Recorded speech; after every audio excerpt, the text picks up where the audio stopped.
That would be our first real look at what facts police can share with us and are able to share with us, and that we can pass on to you.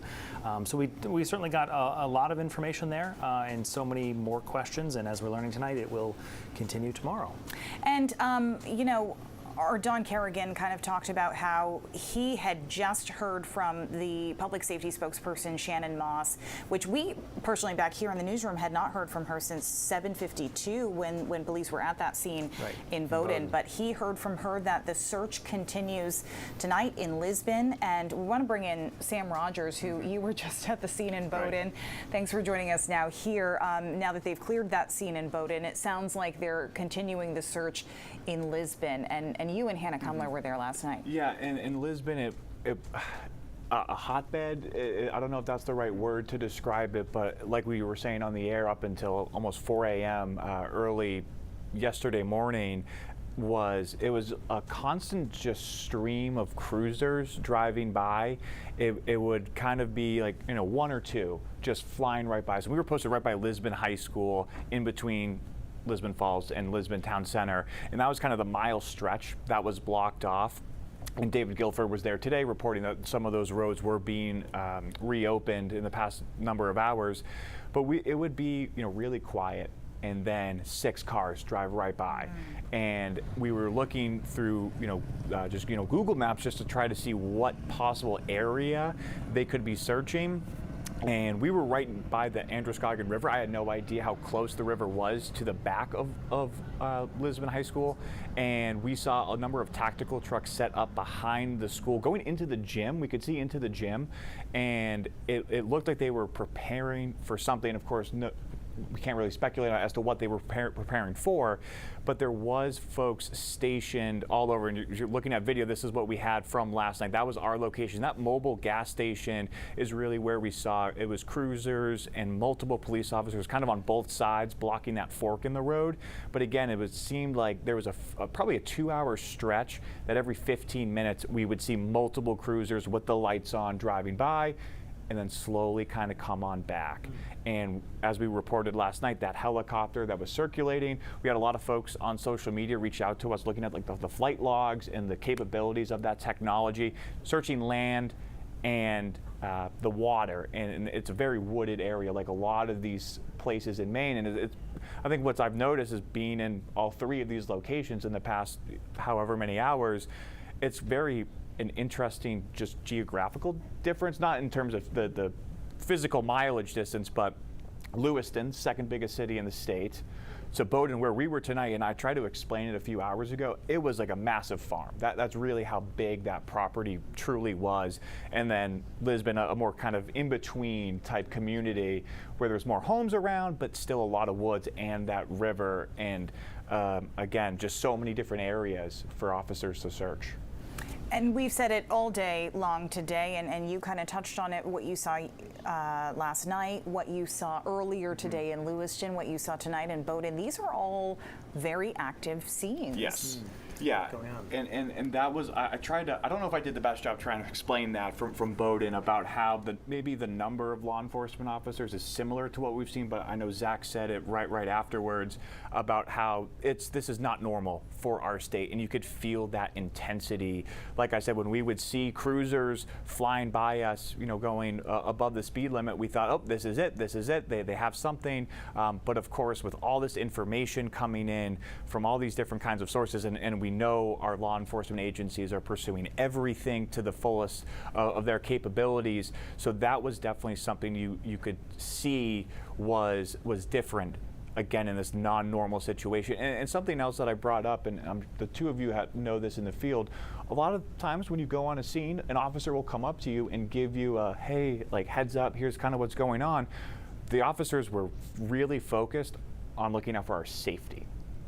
Right when Hannah Cumler and I got to Lisbon Falls, they immediately told us, if I were you, I would back up. This is not a safe area. We heard other reports, law enforcement calling it a quote danger zone. Again, that stretch where you're looking right now. So that was where the circulation of the efforts was last night. I know David Guilford again said that those roads were reopened. That doesn't necessarily mean they're not still looking in those roads or in those areas. But again, there was a different feel, of course, with the 18 deaths.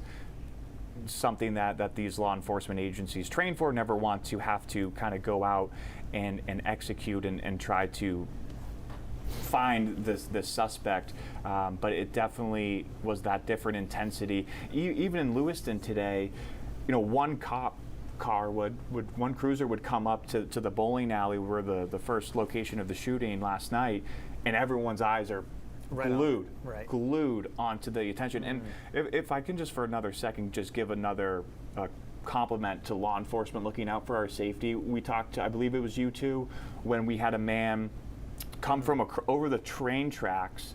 We didn't know what was going on. We look into the street, and the officer that was posted across from the bowling alley near us walked over in a ready position, so to speak, and all the reporters from all the news outlets that were next to us looked back, and just a gentleman just walked down. He had something in his hand, like a bag of clothes or a bundle of clothes, and out of nowhere we see other law enforcement officers from different agencies coming out of the woods. So they were checking our backs, right. Yeah. and so they were behind us. So if you can think of, if you try to imagine at home, train tracks, a line of about 15 to 20 reporters, street, and then that scene, that bowling alley, there was law enforcement watching our backs from behind, and of course that's a preventative measure, but they were there right away.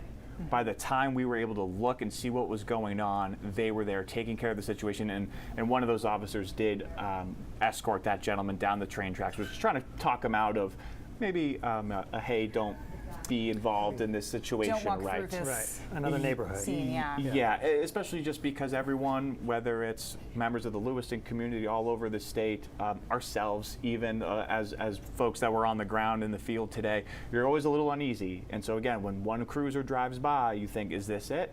And then when one person walks by, you think, get a little hesitant. Well, I do think that's part of the unnerving part that continues now for going into a second night of what could happen next, because this person who was accused of doing something awful in our community is still out there and is considered armed and dangerous. So certainly, I think there is, for all of us, especially those communities that are specifically under shelter in place for another night, unnerving of not knowing what could be next. Yeah, and again, going back to just how quiet Lewiston was today, again, weather-wise, the three of us talked about it. Couldn't be more of a perfect fall day Right. You'd expect to see a lot go of to people Kennedy out. Park and play basketball. And like I said, this was around 3 o'clock this afternoon. 3 people playing basketball, and that was really it. A lot of people, and again, as you've seen on big scenes, there's a lot of people that will typically come to watch and try to observe and see what's going on. Not a whole lot of that. We did speak with a mother from the area who lives kind of next of the street over from where we were. So she did come down to check, has a lot of friends that worked in that plaza where the bowling alley was, so just wanted to kind of see what was going on. But there wasn't a whole lot of folks mingling around Lewiston today, which I think was a really big indicator of how serious that shelter-in-place order was taken. And another thing we did report on, a lot of local shelters for unhoused neighbors really stepping up when a lot of businesses closed today. The Dunkin' Donuts, the Cumberland Farms in the city were all closed, but those shelters wanted to be open to provide a safe place, because they said it was frankly terrifying for some of those Mainers last night, being told to stay inside, and they didn't have that opportunity. They didn't have a home, right? And it speaks quite a bit to, you mentioned the police having your backs and the police saying, I wouldn't go there if I were you, it's dangerous. All of these scenes have been dangerous. We know the shelter in place is happening for a reason, because there is this man out there, Robert Card, that police are looking for, and they believe that he is armed and dangerous, and they have not caught him yet. And so he really could be anywhere at this point. He could be anywhere around you. But I think recognizing the fact that the media isn't there to be in the way. At least we personally are not trying to be in the way, but we're trying to get the word out. And I think they've appreciated that people have paid attention to this shelter in place. Yes, absolutely. And that was a comment we did receive is we want to let, regardless of the situation, especially in a case like this, we do not want to be in the way at all. We are just trying to, again, pass those public messages of shelter in place in these communities. Here's where police are telling you to try to avoid, this road is closed and whatnot. And I think they've kind of understood that. Just again in Lewiston, in Bowdoin, and in Lisbon Falls, in the Lisbon area, they know that people care. I mean, how many hours have we been on straight? What is it, 26, 27 hours straight? So clearly, Mainers want to know what is going on. I think from what we've kind of gathered is those folks that are there with us, they know that they're protecting us while also trying to protect everybody else in those communities. Sam Rogers, always good to get your perspective on this. I know you've been in the thick of it these past few days, so thank you. We'll be back tomorrow. Yes.